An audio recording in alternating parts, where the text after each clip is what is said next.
레오 살림의 복 받으세요. 우리 새해 시작을 하면서 살림의 복이 여러분 가정 위에 넘치기를 주의 이름으로 축원합니다. 여러분이 예수님 때문에 살아나시기를 바라고, 자녀들이 살아나시기를 바라고, 가정이 살아나시기를 바라고, 우리 민족이 살아날 수 있게 되기를 바라고, 우리 교회가 살아나기를 바라고, 어느 장소 어느 영혼 심령이라 하더라도 예수 그리스도가 들어가면 예수님이 살려주십니다. 그래서 하나님의 살림꾼으로 하나님이 이 세상에 보내신 분이 예수 그리스도예요. 독일의 사회학자 막스 웨버는 그렇게 이야기합니다. 종교가 그 나라와 민족의 미래를 결정짓는다. 결국 예수 그리스도가 들어가는 민족마다 하나님께서 살림꾼 예수님을 통해서 다 살려주셨어요. 민족의 혼을 살려주셨고, 그러니까 이 한 해를 시작을 하는 동안 다른 무엇보다도 예수님이 우리 영혼과 심령 속에 계시기만 하면, 우리 가정 속에 예수님이 계시기만 하면, 우리 사업체 속에 예수님이 계시기만 하면, 우리 민족 가운데 예수님이 계시기만 하면 믿으시면 아멘! 아직 내리라고 안 했습니다. 눈치가 빨라야 돼. 내리면서 아멘. 그 예수님이 우리 인생의 살림꾼이 되신단 말이에요. 그래서 우리가 받아야 할 가장 중요한 복은 살림의 복이에요. 오늘 두 번째 주일을 맞이하면서 영생의 복이 이 한 해 동안 여러분 속에 충만하시기를 바랍니다. 서로 한번 축복하세요. 영생의 복 받으세요. 오늘 성경 말씀을 읽으면서 과연 이 말씀 앞에 우리가 아멘할 수 있을까 싶을 정도로 고개를 갸우뚱거리게 하는 그런 구절이 오늘 말씀 속에 들어있습니다. 그 구절이 어느 구절이냐면 28절이에요 29절입니다 29절의 말씀을 보시면은 예수께서 이러시되 내가 진실로 너희에게 이르노니, 예수님이 말씀을 하실 때에 내가 진실로 너희에게 이르노니, 이런 패턴의 구절이 나오면은 그 구절은 예수님이 강조하고 싶은 말씀이에요.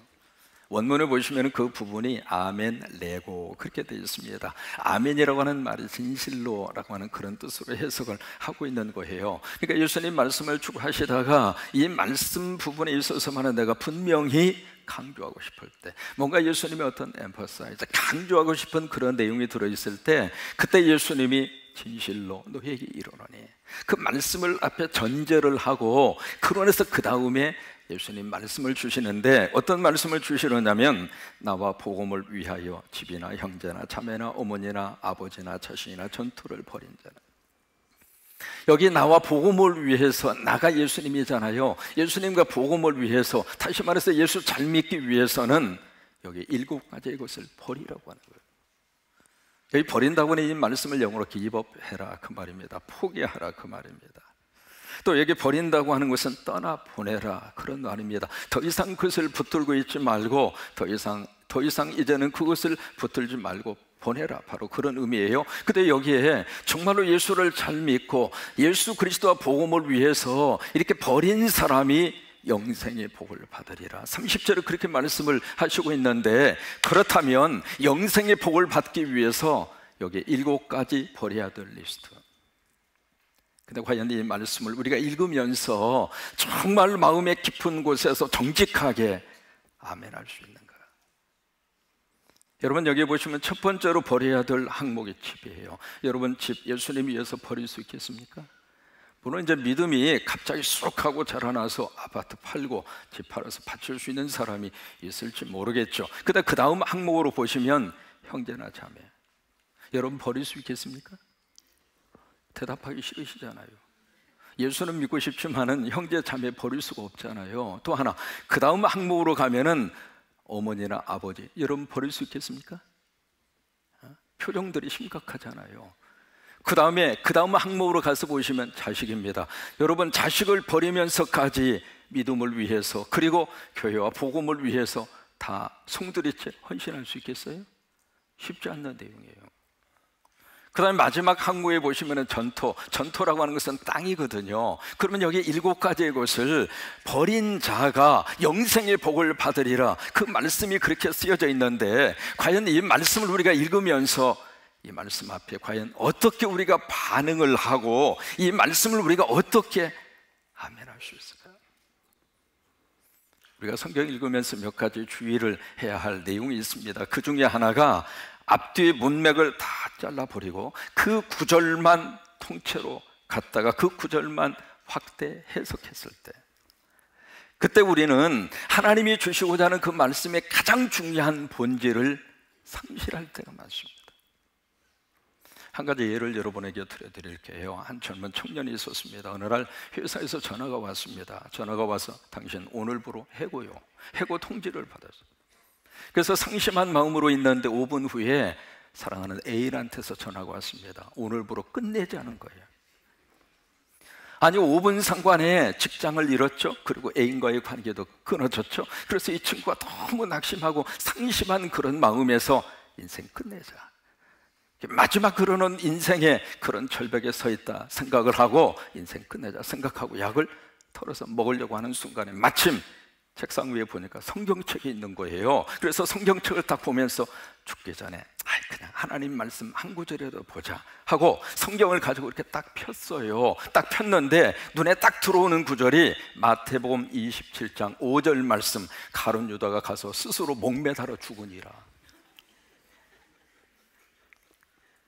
그 구절이 눈에 이렇게 확 하고 들어오는 거예요. 그래서 성경을 덮은 다음에 하나님, 이것이 아니옵나이다, 다시 한번 주시옵소서 하고 성경을 이렇게 딱 펼치니까 누가복음 10장 37절 말씀, 가서 속히 그리하거라.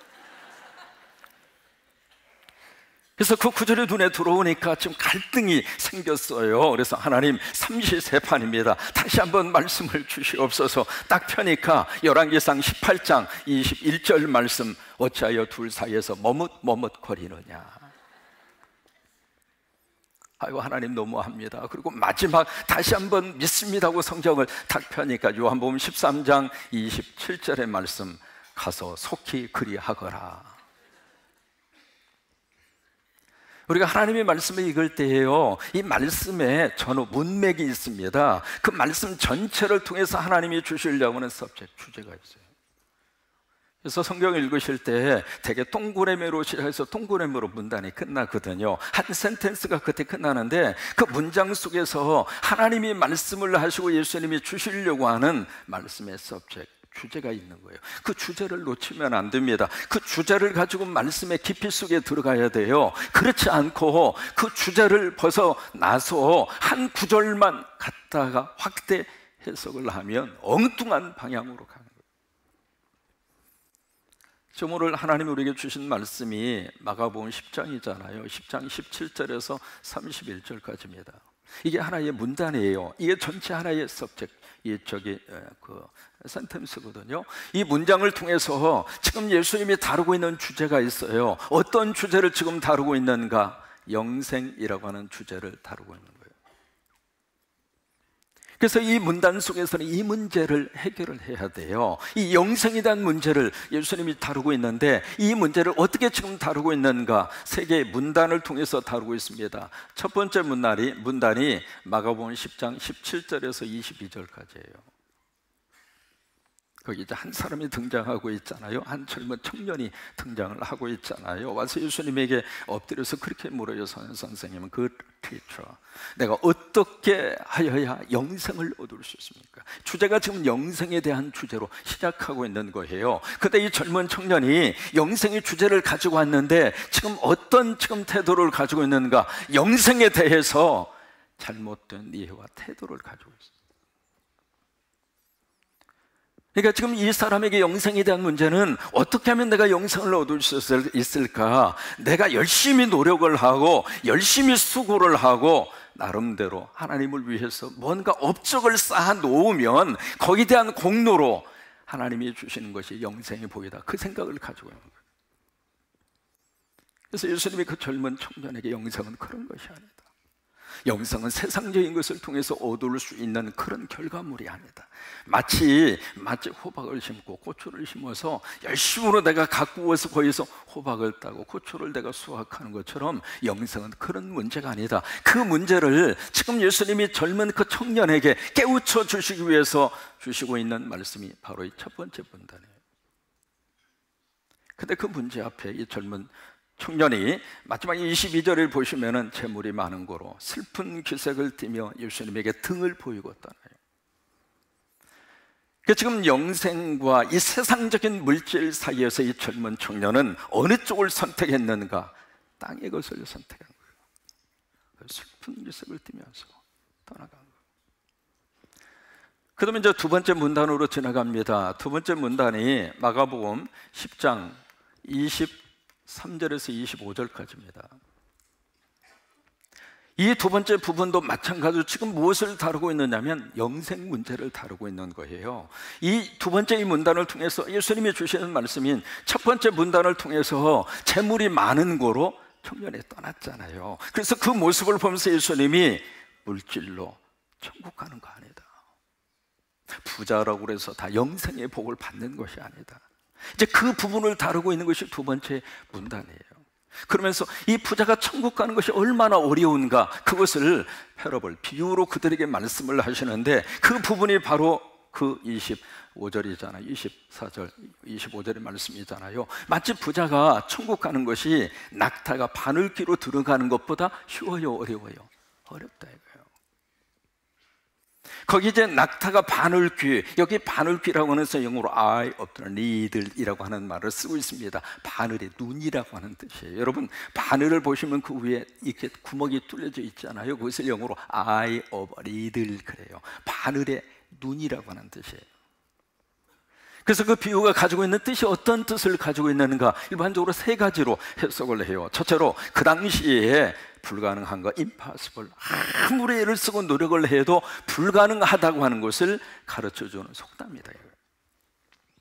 그 다음에 두 번째로 바클레이라고 하는 성서 주석 학자가 있습니다. 그 사람은 그렇게 해석을 합니다. 여기 바늘귀, 바늘구멍, 이것은 바로 그 당시 예루살렘이라고 하는 성벽이 있었는데, 그 성벽에 문이 두 가지, 크게 문이 두 개가 있었는데, 하나의 문은 큰 문이었고, 그것은 낮에 해가 뜨고 질 때 문을 열어놓아서 거기에 출입할 수 있도록 큰 문이었고, 또 하나 해가 지면은 그 옆에 조그마한 문을 만들어 놓았는데, 그 문이 바로 바늘문이라고 하는 거예요.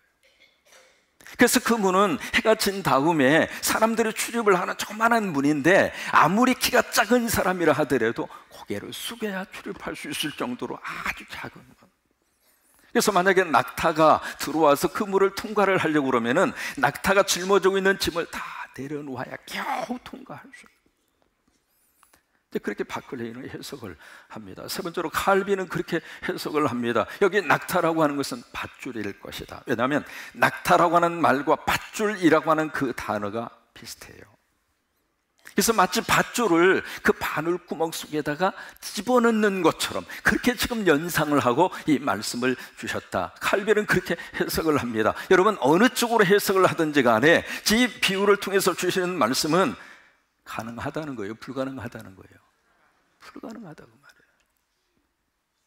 그러니까 두 번째 이 문단을 통해서 예수님이 말씀하시려고 하는 그 주제는 물질을 가지고 영생을, 복을 받을 수 있는 것이 아니라고 합니다.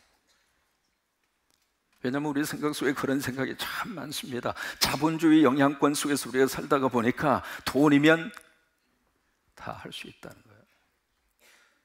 여러분, 그런 생각이 우리 마음속에, 우리 지금 생각 속에 의로 많이 차지하고 있잖아요. 이 세상을 살면서 돈이면 다다, 돈으로 못하는 것이 없다. 그 생각이 어디까지 지금 영향을 미치고 있느냐면, 돈으로 천국도 갈 수 있다 이거예요. 돈으로 영생도 얻을 수 있다고 하는 거예요. 여러분, 그런 생각이 우리 머릿속에 있어요, 없어요? 대답은 하지 마세요. 날마다 돈 때문에 힘들게 살다가 보니까. 그래서 지금은 두 번째 이 문단을 통해서 예수님은 그 사실을 아주 분명하게 말씀을 하시고 있습니다. 돈으로 영생의 복 얻는 게 아니다. 그러면서 세 번째 문단으로 흘러갑니다. 세 번째 문단이 바로 마가복음 오늘 본문의 말씀이에요. 26절에서 31절까지입니다. 여기서 예수님이 그렇게 말씀을 하시니까 26절에서 제자들이 여기서 놀라며, 영어로 amazed, 아주 깜짝 놀라면서 하는 말입니다. 그렇다면 누가 구원을 얻을 수 있습니까? 그렇다면 누가 영생의 복을 받을 수 있습니까? 그렇게 질문을 던지는 거예요. 그 질문을 던지니까 예수님이 27절에서 그래, 사람으로서는 못하지만 하나님은 가능하다. 사람은 못하지만 하나님은 가능하다. 여러분, 여기에 영생의 아주 중요한 포인트가 있습니다. 땅의 것으로는 영생의 복을 얻을 수가 없지만 왜? 땅에서 선한 사람 찾기도 힘들고, 찾아본들 그 사람이 100% 선한 사람인가? 그러니까 선한 행위를 통해서 우리가 영생의 복을 얻을 수 있는 사람, 땅에서 찾을 수가 없고, 또 하나, 물질로 모든 것이 가능하다고 생각하지만 물질로 영생의 복을 얻을 수 있는 것도 아니고, 사람으로서는 힘들다 이거예요. It is impossible with men. 사람을 가지고서는 impossible, 불가능하다고 하는 거예요. 그래서 그 다음 말씀이 중요합니다. 하나님으로서는 가능하다 그예요. 하나님으로서는 가능하다 그 말이에요. 여러분, 그 말씀이 무슨 말씀이냐면, 하나님이 은혜 주시고 하나님이 역사하시고 하나님이 함께 하시면 받을 수 있는 것이 영생의 복이라는 거예요. 여러분, 믿음의 근거는 우리에게 있지 않습니다. 다 열심히 예배드리고 열심히 헌신하고, 그래서 우리가 하늘의 것을 쟁취해낼 수 있는 그런 게 아니에요. 기독교는 그렇게 출발하는 게 아닙니다. 하나님이 먼저 찾아와 주셨어요. 내가 하나님을 찾아가서 하나님을 감동시키심으로 하나님을 통해서 뭔가를 우리가 얻을 수 있는 존재가 아니라, 하나님이 먼저 찾아와 주셨어요. 하나님이 먼저 내게 와 주셨어요. 이게 기독교의 출발입니다. 목회하면서 이제 목회의 연륜이 쌓이고, 목회의 과정이 이렇게 오래되면 오래될수록 가슴속에 깊이 와닿는 단어가 있어요. 해가 갈수록 그 단어 자체가 가슴속에 더 깊이 와닿아요. 그 단어가 무슨 단어냐면 은혜라고 하는 단어예요. 영어로 그레이스라고 하는 단어. 이 단어가 너무 가슴속에 깊이 와닿아요. 성도들의 삶을 보면서, 아, 하나님의 은혜구나. 저분이 여기 와서 예배드리는 자체가 하나님의 은혜.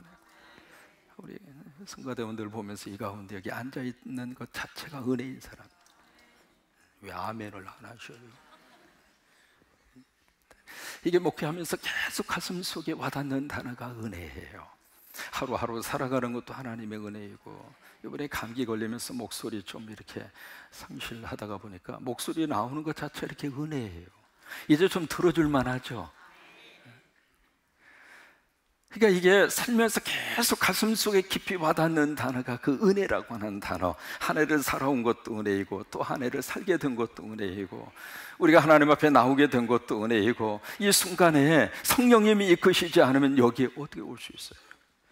성곽교회 가서 예배드려야지. 그 마음도 하나님이 주셨잖아요. 오셔서 이 예배 속에 참여했다는 이 자체가 하나님께서 나에게 보여주신 은혜라고 하는 거예요. 그러니까 하나님의 은혜만 주어지면 영생의 복 얻을 수 있다고 해요.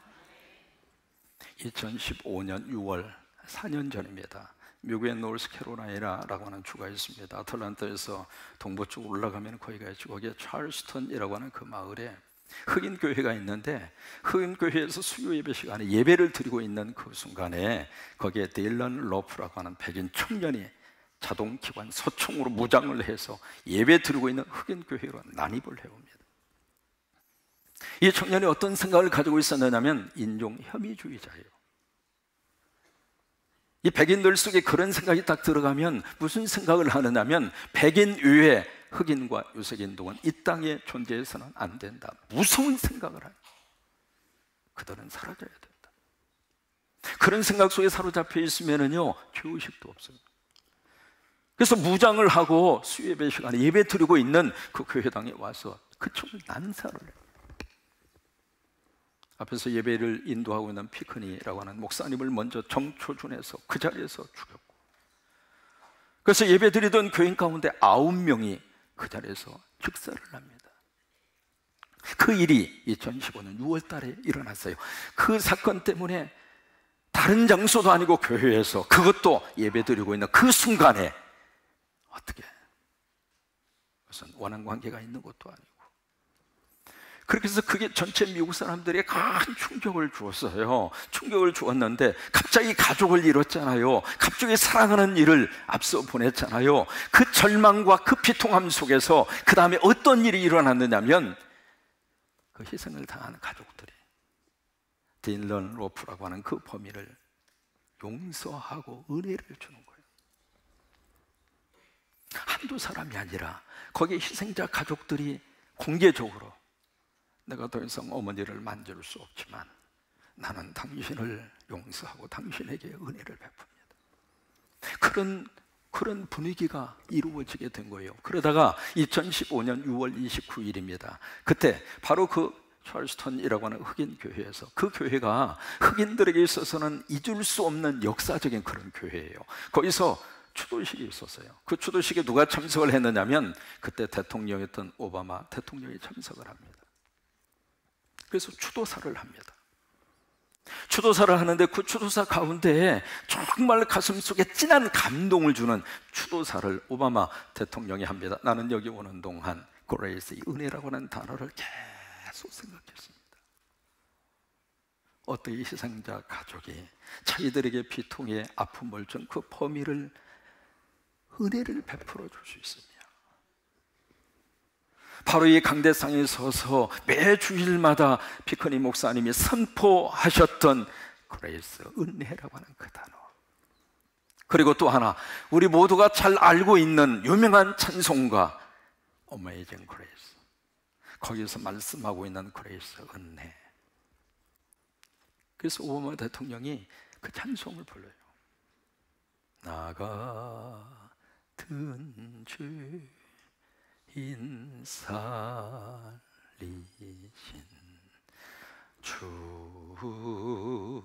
주내 놀라 잃었던 생명 찾았고 광명으로 떴네. 대통령이 그 찬송을 부르니까 거기에 있었던 모든 조객들이 다 일어나서 그 찬송을 뜨겁게 눈물을 흘리면서 그 찬송을 부르고 서로가 각자가 포옹을 해줘요.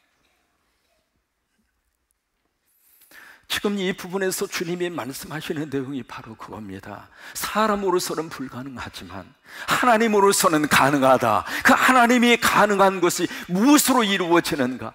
하나님의 은혜로. 그 하나님의 은혜로. 그러니까 그런 속에서 여기 28절에서 베드로가 갑자기 예수님에게 그렇게 이야기합니다. 그래 주님, 우리가 모든 것을 버리고 주님을 따랐습니다.